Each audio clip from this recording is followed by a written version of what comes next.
Even after 2 years, there is simply no end in sight for the war in Ukraine. The conflict has brought some irrevocable changes. Millions of people at this moment are unable to return home. Wives have become widows and parents are searching for their captured sons who've become prisoners of war. School classrooms are empty and farmers have been left with no fertile land to work with. Our next report tells you as to what's become of Ukraine in the span of these 2 last years of the war. In the quiet, frozen winter months, the small Ukrainian village of Lozovadka can feel a long way from the nearest battlefield, some 60 miles away. But here, 220 miles southeast of Kyiv and across Ukraine, the now 2-year-old war with Russia continues to upend everyday lives. Alona Onushchuk lost her husband Serhiy Aloshkin in fighting in the eastern city of Bakhmut at the end of 2022. His grave lies alongside 10 others here. They're among tens of thousands estimated to have been killed or injured in the 24 months since Russia's invasion. As the village council said, we did not expect that there would be so many of them, to the extent that we could have made an alley of heroes from the very beginning. Onushchuk, who quit her job when she became pregnant, now cares for 5-year-old Annelina, while she struggles to cope with the loss of her husband. This is in the city of Mariupol. And this is in Azovstal. For Tatiana and Yuri Terletsky, daily life now involves a lot of waiting.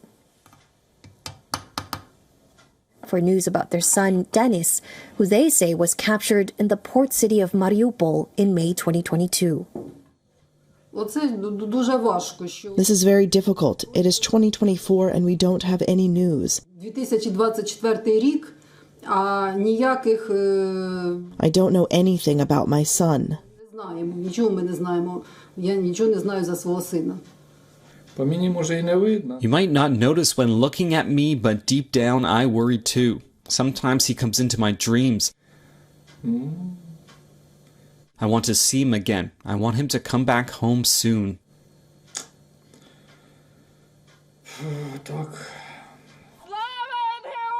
Ukraine says around 8,000 soldiers and civilians are in Russian captivity.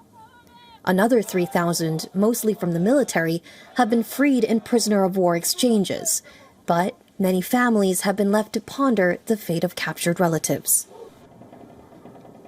As the war stretches into a 3rd year, Kyiv is looking to mobilize up to 500,000 more Ukrainians, draining villages like Lozovadka of family members, friends, and colleagues. 5 of farmer Alexander Vazolchenko's 30 workers were called up to fight. He worries this and reduced grain exports caused by the war threaten the long-term viability of his business and, ultimately, Ukraine's ravaged economy. In general, many specialists and mechanics from our community were mobilized. Our equipment needs repair.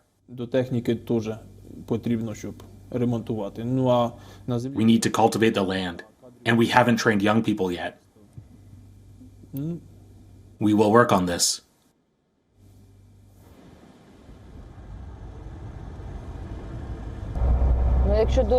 Before the war, I had a quiet life. I had hobbies that I loved, and I had friends. But I lost many friends since the war began. Many of them proved who they are. Strangers became like relatives to me. For teacher Yulia Samotuha, war changed her life and the people she knows in Lozovadka. The conflict is never far from her thoughts. She's on maternity leave and spends her spare time these days volunteering, packing up supplies for the front lines. Vitamin mixes, dried fruits with nuts and honey, and an anti-inflammatory remedy. These come in handy for the soldiers at the moment.